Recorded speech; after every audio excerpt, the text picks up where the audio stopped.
they can fly into, what is it, Honduras.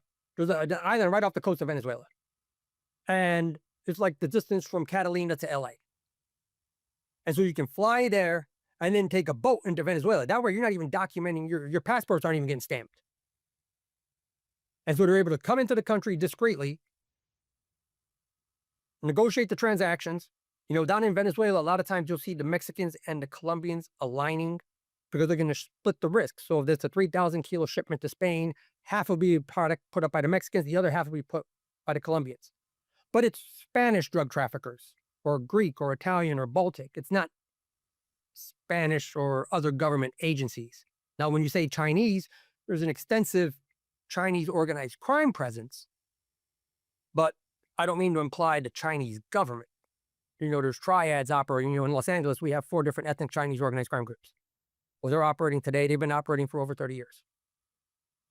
And so, you know, they're not necessarily representing the government's issues, but no, don't get me wrong. The Chinese government does activate organized crime for specific purposes, but that's more in the economic espionage front. Like I knew guys that were involved with economic espionage involving Chinese organized crime, but not trafficking on behalf of the Chinese government. They were just stealing tech stuff. You know, you had some pretty serious relationships in the Mexican cartel space. Have you heard any kind of feedback about the Mexican cartel right now, about what's developing and what's happening in Venezuela? Is there essentially, are they threatened by the business that Venezuela is running currently right now? Is it affecting their business personally? No, it's expanded it significantly because Venezuela provides a haven for them to operate. See, remember, the Venezuelans profit from the Mexican operations because they're taking the chunk off the top. And so they encourage not just, remember, and it's not a single cartel. There's 9 cartels in Mexico. Each one of them has an office in Venezuela. So Sinaloa's got their rep. Jalisco New Generation's got their rep. Independent, Juarez, you know, Tijuana, Gulf. Venezuela has their arms wide open. It's a neutral territory, essentially. Come down here, do business. Just don't cause any headaches for the government. I want to thank our partners over at Ammo Squared. They've built what they call America's Ammunition Reserve. Basically, this is an ammo savings account. You can sign up, pick from more than 70 different calibers. You can set an auto-buy budget and either choose a shipping schedule, or you can just let your personal reserve grow. Over time, your ammo stacks up and is stored for free in their climate-controlled facilities in Texas and Idaho until you are ready to ship. There are no minimums. There's no extra fees. It works whether you have a small budget or you just don't want to drop a few grand all at once. Thank you so much, Ammo Squared, for providing this cool service and for supporting the show.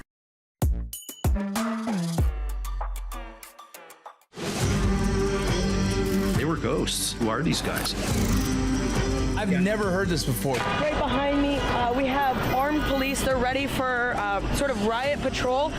I'm Sean Ryan, and I'm hosting the new Ironclad original, Target Intelligence PSYOP. We're not framing history correctly. Has the government conducted secret UAP crash retrieval programs, yes or no? Yes. It's an Ironclad original. An Ironclad original. An Ironclad original. Ironclad original. An Ironclad original. An Ironclad original. The most popular product right now that's being sold for drugs, is it cocaine? Is it fentanyl? Is it meth? What is the one that right now that I would say that the Mexican cartels are manufacturing and selling outside, or is it being just a lot of questions on all that? Can you clarify that for me? Look, yeah, well, with respect to the most lucrative compounds, that's where you're talking to synthetic opioids, simply because the chemicals required to produce them are legal. They purchase what now the government characterizes as precursors. And then they use the precursors to produce the precursors. See, precursors on the black market are very expensive. You know, you're buying gallons of methylamine, you're paying $2,500 to $4,000 a gallon. Well, we had the chemistry professor from USC develop the formulas on how to produce methylamine. We're making it for $40 a gallon. Well, it's a lot cheaper. And it's a lot less red flags because what you're purchasing isn't restricted. And so the profit margins are enormous in the synthetic space. Now, the Mexican government has essentially been assisting the cartels gain back a lot of market share in the United States. Because up until Mr. Trump's administration, you have to understand, last year before the Civil War happened with Sinaloa, there was a 44 organization network that the American government calls the Sinaloa Cartel. There was a 27 organization network that was called Jalisco New Generation. So the two large groups, the transnational groups that have nationwide operations in the United States, combined have a total of 71 organizations. Last year in Mexico, there were over 450 organizations. So the two largest transnational networks only capture 15% of the organizations in Mexico. Today, the overwhelming majority of organizations in Mexico operate outside of the cartel structure because with synthetics, you don't need a collection of organizations. You only need collections of organizations when you're buying $50 million worth of product at a time, and you got to move it from Colombia all the way to Mexico into the United States. That takes an enormous network. And so most of the organizations today are operating outside of the cartel network because all they got to do is go online.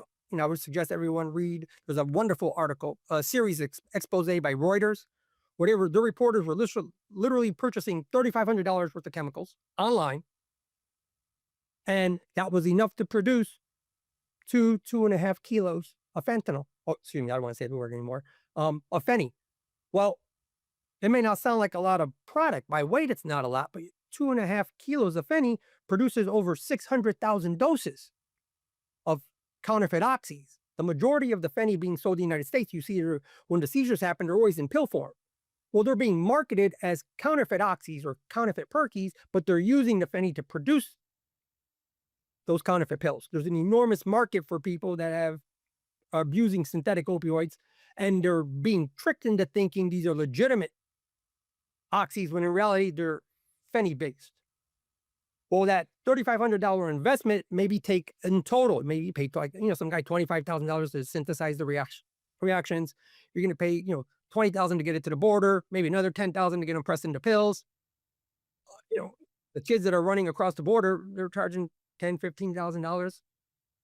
And so you're $70,000 in on an operation to produce 600,000 doses that in Phoenix has a wholesale price of $2 a dose. So it's a $1.2 million payout for a $70,000 investment.